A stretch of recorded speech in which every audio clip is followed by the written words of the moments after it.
All right, you guys, I'm going to do questions numbers 9 through 16 on your study guide. Ms. Loans is going to do 1 through 8 in a separate video, so go ahead and check that one out if you haven't already. So mainly the ones I'm going to focus on this page are the factoring ones, 9 through 12, and then we have some word problems at the end, okay? So number 9, our directions just say to factor completely. Well, here I don't have 3 terms, I don't have 4 terms, so I can't factor trinomials and I can't factor by grouping. So here I'm just going to see if I can pull out a GCF. So I'm thinking of numbers that 8 and 136 have in common. So I'm going to take my calculator actually, and I'm going to do it on my phone, and I'm going to see if 136 is divisible by 8. I'm going to divide 136 divided by 8, and it is. It's divisible by 8. So I know that my greatest common factor between 8 and 136 is 8. They also share an x in common, because both of these have x's. All right, in order to figure out what my term is left over, I got to think about, all right, 8 times what gives me 8? Well, 8 times 1. X times what gives me x squared? Just x. Then 8 times what gave me 136? Our calculator said 17. And then there's no x's left over here. And the only answer choice that matches with that is C. Now, if you chose A or B, you did not factor out the complete GCF.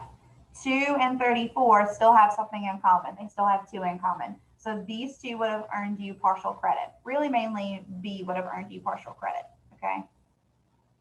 So make sure you get the complete greatest common factor. Number 10, to me, when I notice this, I'm going to look at what's inside of parentheses. I'm going to look at 7 minus y and 7 minus y. And those are the exact same ones. Well, the only thing here is factor by grouping. This is a step in factor by grouping, meaning this becomes my first group, 7 minus y. And then I can take my second highlighter and highlight 2 and z. And that is going to be my second group. 2 plus z. So this is an easy question that we don't want you to miss. It's just a step in factor by grouping. So the only answer choice that matches with this is A.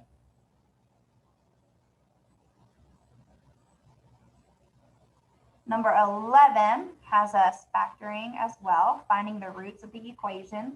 Now, automatically, I notice that 2, 16, and 32 all have 2 in common. So I'm going to factor out a 2 as my greatest common factor. X squared minus 8x, and then 32 divided by 2 is 16, equal to 0. Then I'm going to take this and I'm going to factor. Use my x method. A times c at the bottom, b at the top. My a times c value is 16, and my b value is negative 8. So I need 2 numbers that multiply to give me positive 16, but they're going to add to give me negative 8. And that's going to be negative 4 and negative 4. So when we factor this, you guys, 2 x squared minus, oops, that should be 4x, Miss Ingram, not 2x, minus 4x minus 4x plus 16, set equal to 0. Now I'm going to group these together and these together. That's my greatest common factor here is x. X minus 4 is left over. Now, in order for me to figure out what goes here, I can do 2 separate things. I can see what this is divisible by, or I can just divide 16 divided by negative 4 is negative 4. Then my outside terms now become 1, x minus 4, x minus 4. To get the final answer, because if you notice, that's not an answer choice. We have x is equal to. So I need to take x minus 4 and set it equal to 0. So that way I can solve for what x is equal to. So I need to add 4 to both sides to get x is equal to 4. Boom. So when your answer choices are in x is equal to form, you take one of these, and it ended up being the exact same, answer because they're both the same, and you set it equal to 0. Number 12 is factor by grouping, and I'm not going to have enough room, so I'm going to write this on a sheet of paper. 72x to the third power plus 6x squared minus 72x minus 6. Well, this one's nice because 72 and 6 are kind of repeated both times. Both have 6 in common. And here they both have an x squared in common. 6 times what gives me 72? It's probably going to be what, 12? Let's double check that. Don't want to do some head math and you not get the right answer. Yep. Here, 3x's minus 2x's is 1x. And this is the exact same thing. So 6x squared times what gives me 6x squared? 1. This group is going to be the same, 12x plus 1. Now, negative 6 divided by 1 is negative 6. My outside groups come together. 6x squared minus 6, 12x plus 1.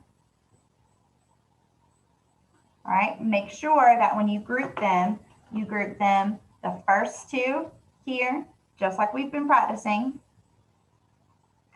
and then that second group here.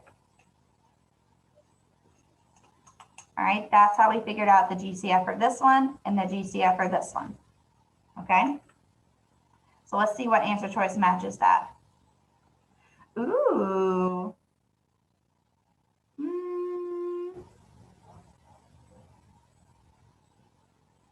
This one does not have that answer. So let's see if there's something else that I can do.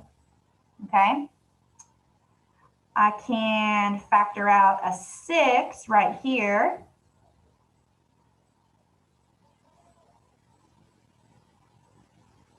This one looks like it's going to be the closest one. So this one, I can factor out a 6 to make it x squared minus 1, 12x plus 1. Now, it looks like C is the best answer choice because I could, doing the same thing here, I could factor out a 3, but I would be left with 2x squared minus 2, 12x plus 1. And if I still FOILed this to check my answer, I would still get 6x, okay?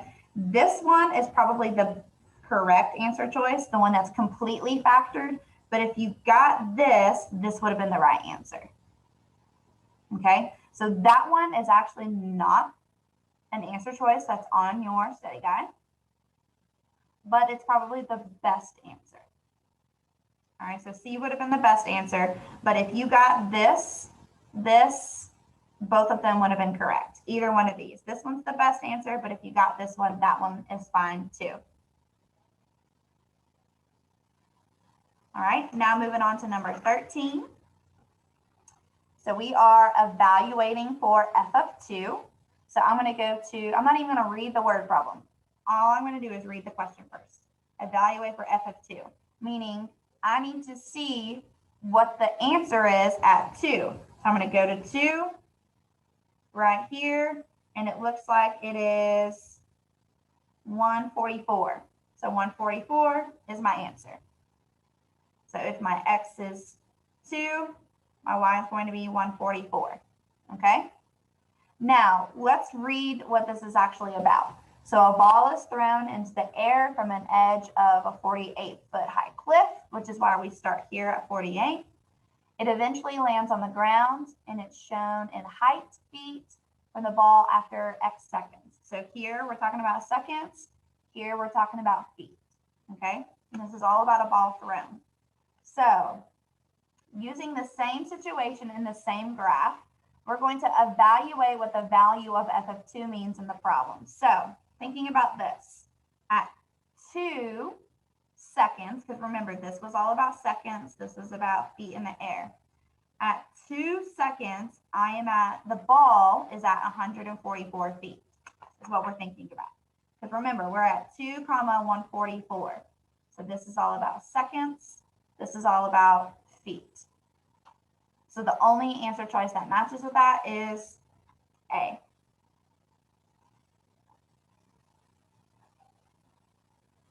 All right, now number 15, we have to read the problem, okay? And we kind of have to dissect this one too. And I'm going to be highlighting things of the variables that are inside of this problem, okay? So the function, blah, blah, blah, blah, blah, represents the height, all right, that's supposed to be a t at the end of that, of an object, s. So that's one of the first variables that I have. So the height of an object, s, from the ground after time, so t stands for time, when the object is thrown with an initial velocity, so initial velocity is v, the initial height is h,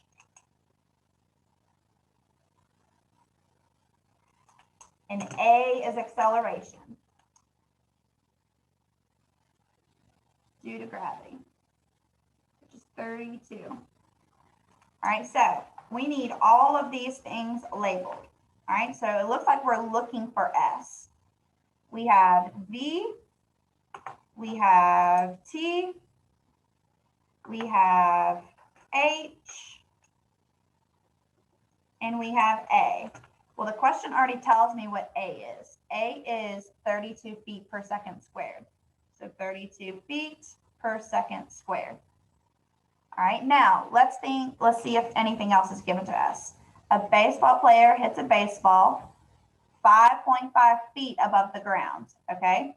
So 5.5 feet above the ground, that's going to be the initial height h.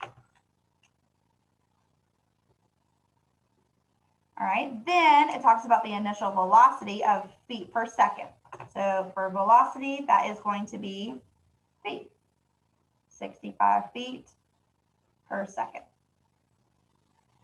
All right, so we're going to take each one of these and we're going to plug them in. Now, I don't know what t is. So t is just going to be the same thing that it is up here, t squared. So we're going to take each one of these and plug them into this formula right here. All right, so here we go. S of t is equal to v, 65, times t. I have both of these, so t is also that too. Both of these. Sorry, I've got two t's, not just one t missing room. 65t minus 0.5a is 32 times t squared. All right, and the only one that, I missed h. How did I do that? Plus h, plus 5.5. I'm really sucking today. I'm going to blame them on the fact that I spilled my coffee all over my desk today. Fun fact, those of y'all who did not hear about that story today. I spilled my coffee everywhere. Did not even get a sip of it, and I'm still salty about it, okay? So the one that matches with this, 65t, 65t. So C is not going to work, B is not going to work. 5.5, 5.5. The difference is here. One of them is positive, one's negative, so you can't have negative feet. That doesn't make sense. So A is our answer. All right, this problem isn't that difficult. You just have to really make sure you know where each one of your variables are going. And especially don't leave out that height right there, because I almost did that. Last one, here we go. All right, identifying the vertex. So to identify the vertex, you can do two different things. One is using the whole algebra thing that we taught you in class. So taking the opposite of these, so 6 and -2. We're going to add those together and divide by 2. 6 minus 2 divided by 2. 6 minus 2 is 4. 4 divided by 2 is 2. This is our x value, okay? So that is literally only one answer choice matches that, meaning A, okay? So that's really a give me one. So say, for instance, you forget that. I could go to my calculator.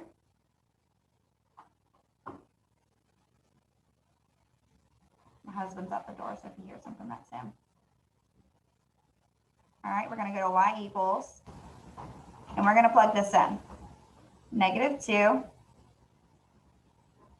x minus 6, x plus 2. All right, go into the table.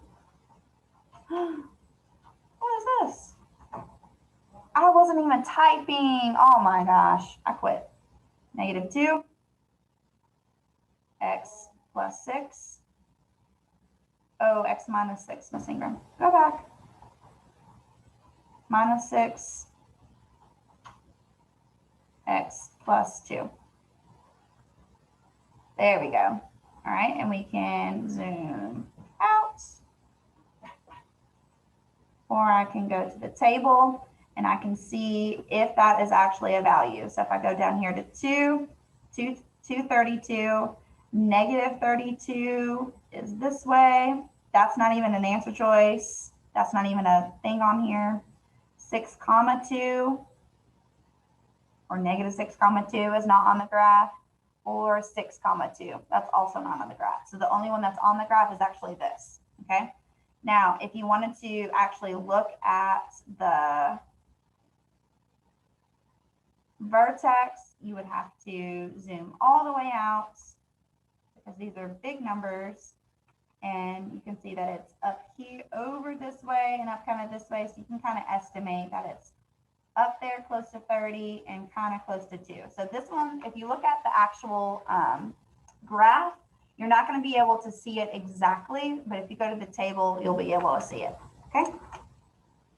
If you have any other questions, comments, or concerns, please go see your teacher during tutoring in the morning or in the afternoon. Ask them for a tutoring pass, and good luck on your next test.